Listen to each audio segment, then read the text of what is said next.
말씀은 누가복음 2장 11절 말씀이 되겠습니다. 제가 읽겠습니다. 오늘날 다윗의 동네에 너희를 위하여 구주가 나셨으니 곧 그리스도 주시니라. 12절도 읽겠습니다. 너희가 가서 강보에 쌓여 구유에 누인 아기를 보리니 이것이 너희에게 표적이니라 하시더라. 아멘.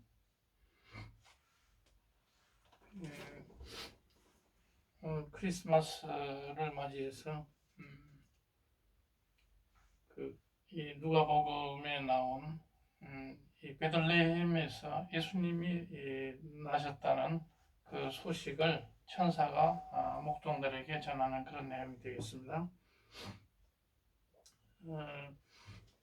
이 예수님이 구원자, 우리를 구원하시는 그런 예수님이 이 땅에 오신 것을 아기 예수가 탄생하는 날이라 그렇게 해가지고 성탄절, 크리스마스라고 해가지고 AD 4세기경부터 이것이 지켜지게 됐고, 또 그 날짜는 12월 25일로 그때는 로마 치하에서 태양절을 사용을 했습니다. 실제로 태어나신 날은 한 4월 말이 될 겁니다. 그리고 이제 그것을 잘 모르기 때문에, 정확한 날짜를 모르기 때문에 동방정교에서는 크리스마스 절기를 1월 6일 날 하고 있습니다.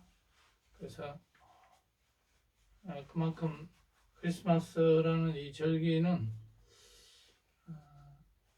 각 나라마다 조금씩 다르기도 하다.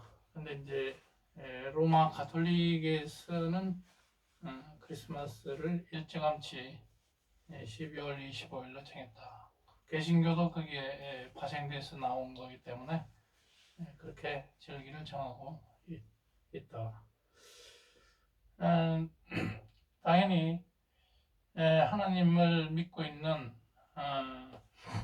이슬람교나 유대교는 예수 그리스도를 그냥 하나의 선지자로 생각하기 때문에 이러한 절기를 지키지 않고 있다 하는 것을 참고로 말씀드리겠습니다. 그러면은 오늘 예수님은 그러면은 우리에게 하나의 구원자로 오셨는데, 오늘 설교의 제목은 하나님 나라와 언약, 이런 제목으로 성탄절을 기념하는 그런 설교가 되겠습니다. 하나님은 보이지 않으시는 분으로 이 천지 만물을 지으시면서 사람을 창조하고, 그러한 일련의 창조 행위를 하셨습니다. 그러고 나서 어떻게든지 이 하나님 자신의 나라를 이 인간들에게 구현을 시키려고 생각을 하셨던 겁니다. 그래서 이 우주의 엄청난 이 은하계, 우리가 상상할 수 없는 그렇게 넓은 은하계 가운데서도 이 조그마한 지구상의 인간을 창조해서 내보내면서 이 사람들이 아담을 온 생물, 동식물, 또 사람을 또 아담을 창조해서 에덴 동산에서 이 모든 만물을 다스리라고 하나님께서 명령하셨는데, 그 선악과라든지 이런 것을 하나님의 말씀을 듣지 않고 어긴 결과로 쫓겨나게 됐습니다. 그래서 그 아담의 아들 뭐 가인이라든지 또 아벨, 그 다음에 그 밑에 다시 또 나가지고 셋을 낳아서 또 에노스가 나오고, 그렇게 해서 노아의 때까지 흘러왔습니다. 그런데 지금부터 BC 한 3,500년경, 4,000년경 그 정도 때 노아가 있을 때, 그때 죄악이 너무나 만연을 해서 하나님께서는 이 지구상에 인간들을 8명만 남겨놔두고, 노아의 가족 8명을 남겨놔두고 다 쓸어버려야 되겠다, 이렇게 생각을 했습니다. 그래서 8명만 남겨놓고 그 1년 동안 배를 배 안에서 지내게 했습니다. 비가 쏟아져가지고. 그렇게 한 후에 이제 그 노아의 후손들이 이제 지구상에 또 퍼져가지고, 그런데 또 이제 뭐 바벨탑을 쌓고 이렇게 하니까 하나님이 이 언어를 혼잡케 해가지고 각 지역으로 흩어지게 했습니다. 그래서 지금 그 우리나라에서도 거기에서 파생된 그런 사람이 동쪽으로 와가지고 그 황국을 건설해가지고 그 황국에서 파생된 당군 쪽이 그 이렇게 한반도로 넘어왔다, 그런 스토리가 있습니다. 그래서 그 이스라엘이나 또 세계 곳곳, 또 인도 이런 데서 그 언어를 살펴보면은 아버지라고 하면은 또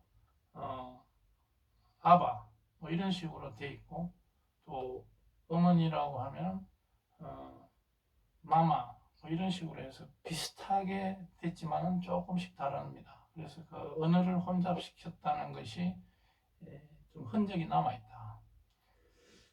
그렇게 해서 창세기 1장에서 11장까지는 그러한 그 세속사, 인간들을 창조해 놓고 그 인간이 제멋대로 살아가는 그런 상황이 서술되어 있습니다. 그런데 하나님께서는 이제 하나님 나라를 본격적으로 건설하기 위해서는 세 가지가 필요하죠. 백성이 필요하고, 또 땅이 필요하고, 주권이 필요한데 백성을 불러 모으기 시작합니다. 그 당시에 가장 그 번화한 도시인 이 우르라고 하는 지역, 지금의 이라크 지역인데, 그 우르 땅에 살고 있는 아브라함을 아무것도 모르는, 그야말로 천지분간을 할 줄 모르는 아브라함을 불러냈습니다.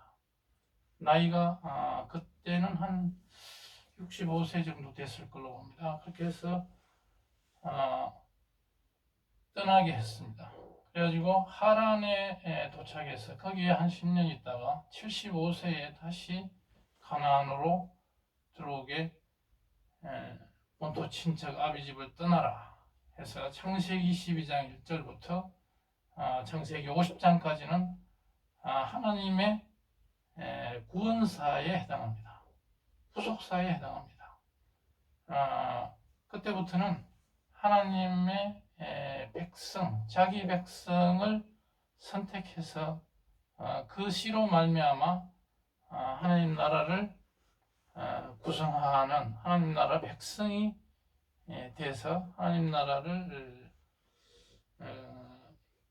그 안에서 백성이 되게 했던 겁니다. 그래서 그런 그 아브라함이 너는 자녀가 많아가지고 그 많은 나의 백성을 이루게 될 것인데, 네 씨가 그들은 나의 백성이 되고 나는 네 하나님이 될 것이다. 이렇게 창세기 17장 또 창세기 15장 이런 데서 아브라함 언약을 주십니다. 그리고 그것이 바로 하나님께서 자기 백성을 불러 모으시는 그러한 언약이 되겠습니다. 그리고 그 뒤에 아브라함 다음에 그 전에 또 이제 창세기 6장에서부터 나오는 노아에 대한 언약이 있습니다. 노아가 결국은 그 구속사 이전에 하나의 그 아브라함의 조상이 되는 그런 사람으로 하나님께서 언약을 세웠습니다. 그리고 그 뒤에 이제 창세기 그 창세기가 지나고 창세기 때는 또 야곱 언약도 있고 그 다음에 그 다윗 언약이 또 나옵니다. 그 역대상 17장 또 사무엘하 7장 이런데 다윗의 그 씨가 영원하리라. 그 이새의 줄기에서 싹이 나와 그 성령이 강림하실 것이다. 이렇게 메시아 예언을 하게 됩니다. 이것이 또 하나의 언약의 형태로 주어졌습니다. 그러다가 또 그 창세기 지나고 그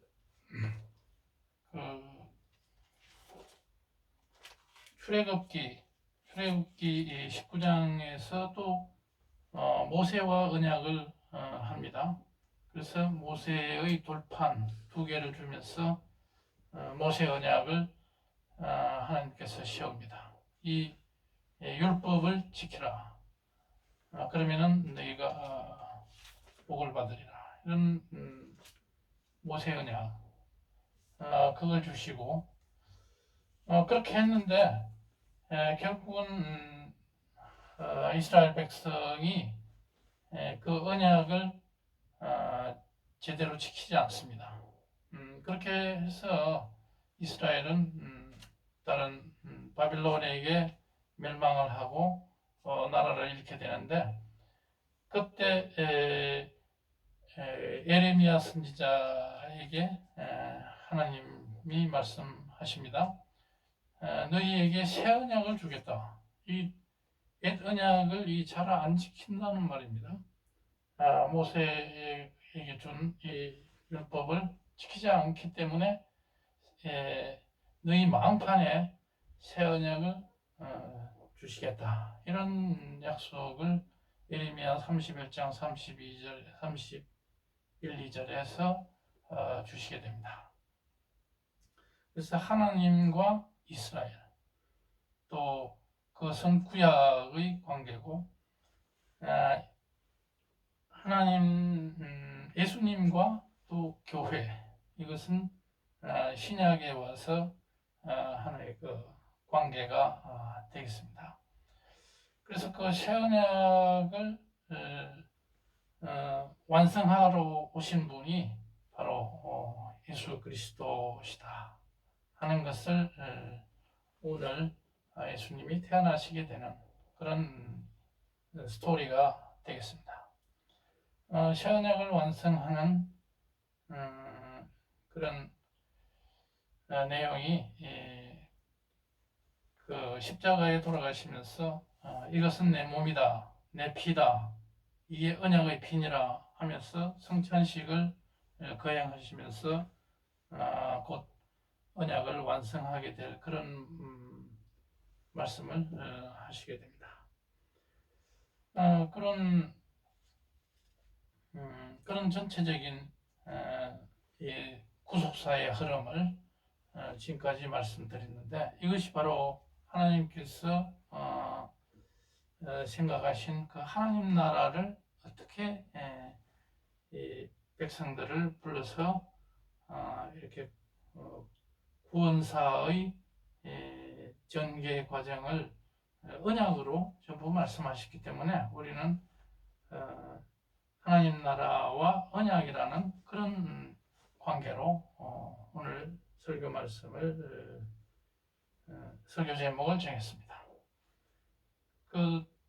그래서 그 언약이라는 것은 그래서 하나의 그 성경을 이해하는데 하나의 굉장히 중요한 접근 방법인데, 창세기에서부터 요한계시록까지 모든 것이 언약으로 되어 있다. 이것은 하나의 계속되는, 단절이 없는 계속적인 그런 접근 방법입니다. 그런데 또 하나의 접근 방법이 있습니다. 그것은 세대주의적인 접근 방법이 있습니다. 각 세대별로 구원을 주시는 하나님의 방법이 다르다, 이렇게 보는 학자들의 견해입니다. 그래서 아담으로부터 인간 세속의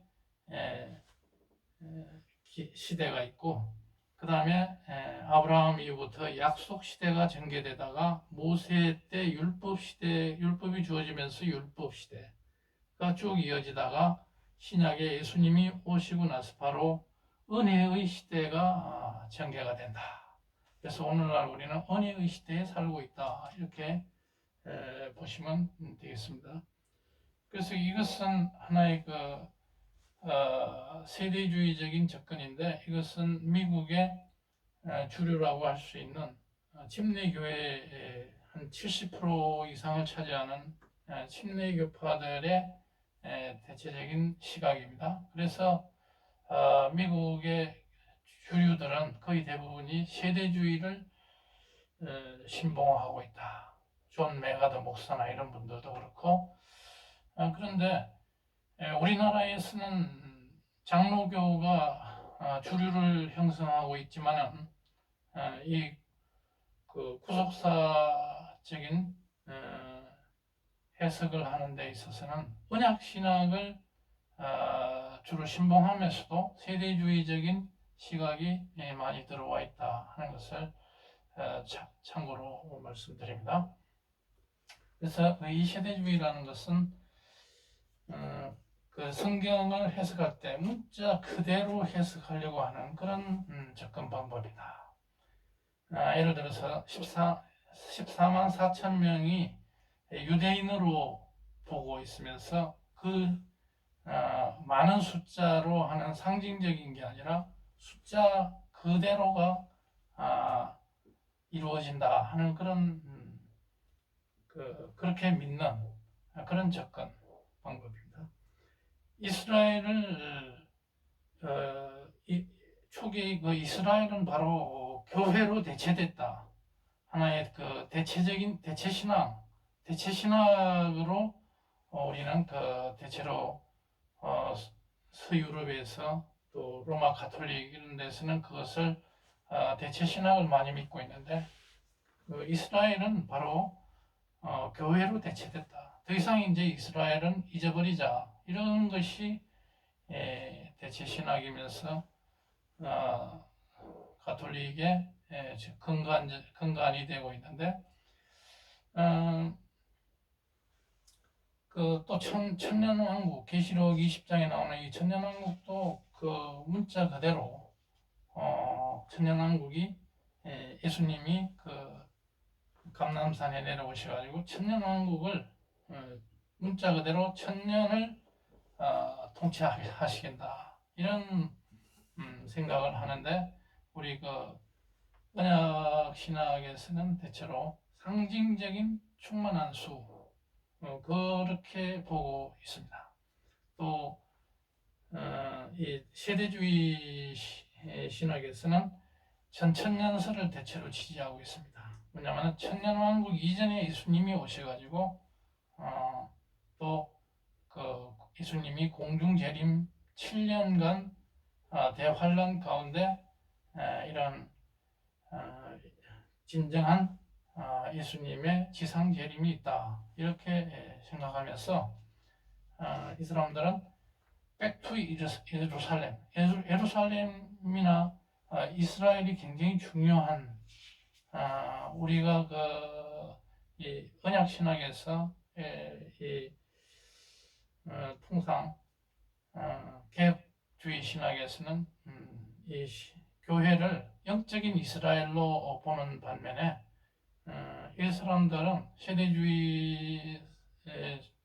세대주의자들은 어떻게 보냐면 모든 것이 이스라엘로 끝날 때는 전부 이스라엘로 기결이 된다. 구원 예수님이 재림될 때는 완전히 이스라엘로 모든 것이 통일된다. 그래서 14만 4천이 이스라엘 백성들이 14만 4천이 예수님께로 돌아오면은 바로 그때 모든 것이 그 예수님이 재림하게 되고 이 천년왕국도 그때 이루어지고 이런 스토리를 그 사람들은 믿고 있는 거죠. 그래서 이스라엘을 굉장히 중요하게 생각한다 하는 것을 그래서 미국 사람들은 이스라엘을 굉장히 중요하게 여기면서 그 사람들의 어떤 그 이스라엘에서 일어나는 일을 굉장히 말세의 어떤 징조를 거기서 찾으려고 한다 하는 것을 알 수 있고, 또 우리나라에서 이러한 것을 신봉하는 그런 교파들이 많이 있습니다. 침례교도 그런 것 같고, 인터콥이라든지 구원파, 한상홍주의자 이런 사람들도 그쪽으로 세대주의로 많이 기울어서 그런 구원의 해석을 하고 있다. 그래서 이스라엘을 굉장히 중시합니다. 인터콥에서는 이스라엘이라든지 그 중동 아랍권에 어떻게든지 그 여행을 해서 그쪽에 복음을 전하려고 하는 그런 노력을 많이 하고 있습니다. 그래서 그 1948년 이스라엘 독립을 말세의 정거라고 보고 있고, 그 다음에 예루살렘에서 이제 적그리스도가 통치한다. 그 666이 나와서 그 적그리스도가 나온다. 이것도 뭐 그대로 숫자 그대로 보고 있고, 그런 일들. 그 다음에 이제 사도행전 1장 8절에서 땅끝까지 복음을 전파하면은 재림이 이루어진다. 대체로 한 2033년 되면은 예수님이 재림하신다. 이렇게 보고들 있는 것 같습니다. 일부에서는. 그래서 이제 대규모 선교사를 파송하고 그쪽 이스라엘 쪽으로 파송을 하고 중동에 단체 여행을 많이 가고 있습니다. 이 사람들은 그래서 종말론적 강박관념을 가진 그런 세대주의자들이다. 이렇게 말할 수가 있겠습니다. 그래서 이제 이러한 그 성경 해석 방법에 있어서 오늘 세대주의도 있고 언약 신학도 있다 하는 말씀을 드리고, 어떤 것도 어떤 것이 옳다 이렇게 말할 수는 없습니다. 하나의 방법이기 때문에. 그런데 오늘 예수님이 이 땅에 오셨다 하는 것은 바로 예수님은 구원자이시고 또 만왕의 왕이시고 또 우리를 정말 그 십자가에 피 흘리시기까지 우리의 죄를 죄에서 우리를 건져주시는 그런 분이다. 이렇게 생각하면 좋겠습니다. 그런데 이러한 그 예수님의 하나님이 이 땅에 오신 것의 진정한 의의는 뭐겠습니까? 우리가 그 거대한 주리를 만들어서 광화문에 뭐 전시를 하고 이런 것도 좋겠습니다만 그 돈 가지고 가난한 사람들에게 돈을 쓰는 것이 더 좋다. 저는 그렇게 생각을 하는 것입니다. 크리스마스 추리라는 것이 언제부터 나왔느냐? 14, 5세기에 14세기에 어떤 독일의 어떤 성인이 아주 훌륭한 군인 출신의 어떤 성인이 나무에서 어떤 기적을 일으켜서 그 나무를 하나의 기념하면서 또 루터가 종교개혁을 한 루터가 이 나무, 이 전백나무 이것을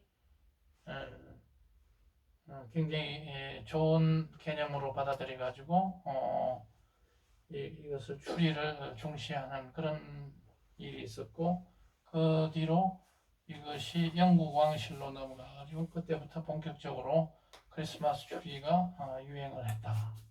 그래서 그런 역사를 가지고 있습니다. 그런데 이 크리스마스 추리가 그렇게 중요한 것은 아니다. 그래서 교회마다 크리스마스 이브가 되기 전에 그 주일에는 목사님이 신도들을 동원해 가지고 작년에 쓰던 크리스마스 추리를 창고에서 꺼내 가지고 이거 종을 달고 어떻게 하고 빨리 완성해라 하고 명령을 하고 합니다만 그 크리스마스 추리가 없어도 예수님은 오는 데는 문제가 없습니다.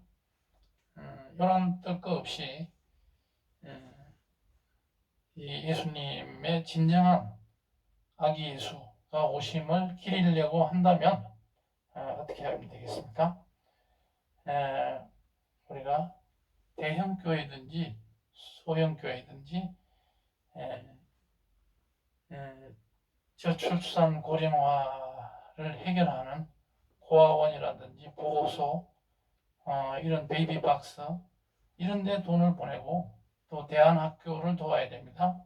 탈북자들이 있는 그런 대안학교라든지 둘의 글로벌이라든지 또 우크라이나를 돕는다든지 어린이집을 돌봄 교실 영유아 돌보는데 이런 데 많이 교회가 신경을 많이 써야 될 걸로 봅니다. 우리나라가 초창기에는 이런 학교라든지 의료, 복지 이런 쪽으로 교회가 많이 신경을 썼기 때문에 우리나라가 이만큼 발돋움할 수 있었다.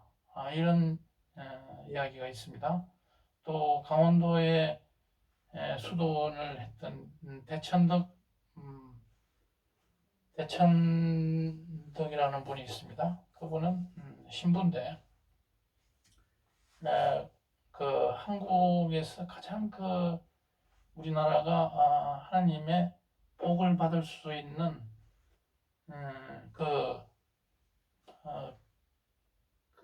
원인, 복을 받게 된 그 원인은 뭐냐? 6.25 때 그 많은 피난민이 내려왔는데 그것을 남한 사람들이 다 그것을 귀찮게 생각하지 않고 같은 동포로서 서로 부둥켜 안고 그 어려운 미국에서 보내주는 그런 강냉이죽을 같이 끓여 먹으면서 그 고아원을 또 교회에서 운영하면서 그것을 대부분이 천주교나 교회에서 그것을 해냈기 때문에 한국 사람은 대단하다. 그 대천덕 신부는 외국 사람인데 우리나라에 와서 평생을 바쳤지만 그 사람이 보기에 한국 사람은 진짜 대단했다. 그것이 바로 하나님이 우리 민족을 좋게 보시고 구원의 길을 열어주신 것이다. 이렇게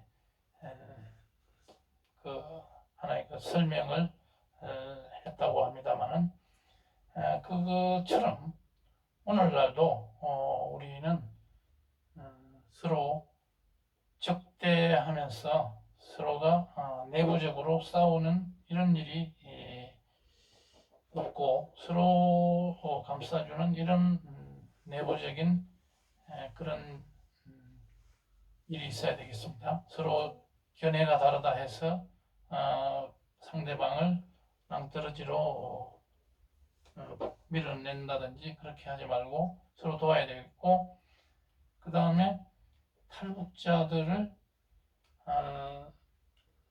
33,000이 되는 이런 탈북자들을 잘 도와서 우리가 통일을 대비해서 그분들을 우리가 잘 보듬어 안을 때 우리는 또 한 번 그때의 6.25 때 그런 난민들을 북한에서 내려온 이런 난민들을 우리가 같이 동고동락했던 그때처럼 다시 한번 그런 일이 있어야 되겠다 하는 것입니다. 그래서 오늘날 가장 그 문제가 되고 있는 저출산 고령화를 해결하는 것도 이 대형 교회에서 해야 될 일입니다. 대형 교회, 중대형 교회 200명 이상 되는 신자를 가진 이런 중대형 교회에서는 그 11조라든지 이런 것이 많이 들어오면 그 종단 간에 또 연합을 하면서 그 종파 교단장들, 총회장들이 생색나는 그런 일에 쓸 것이 아니라 이런 그 어려운 일을 당한 사람들을 또 우리 국가적으로 문제가 되는 이런 사람들을 도와주는 일에 우리는 적극적으로 매진해야 될 겁니다.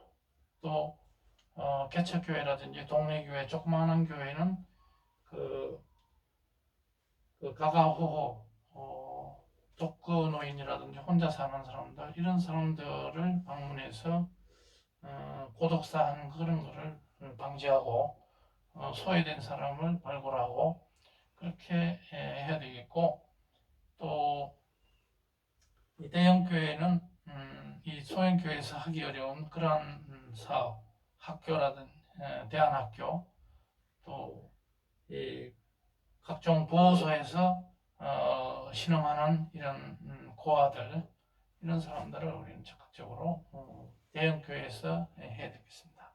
그렇지 않고 가지고 그 교회의 수많은 헌금을 가지고 교회에 치리하는 그런 목사들이 독식을 한다든지, 또 그렇게 교단 총회장이 그런 것을 총회로 돈을 끌어모아 가지고 자기 총회에 자기 어떤 그 정치적인 권력을 이루기 위해서, 권력을 차지하기 위해서 그 돈을 쓴다든지 이런 것은 하나님이 가장 미워하시는 것이기 때문에 그런 것은 없어야 할 것입니다. 그리고 또 한 가지는 우리나라에 아직도 정의가 바로잡히지 않았습니다. 오늘도 이 추운 날씨에 광화문에 나가서 정광훈 목사가 이 바로 세우기 위해서, 정의를 바로 세우기 위해서 주사파를 제거하기 위해서 고군분투하고 있습니다. 여기에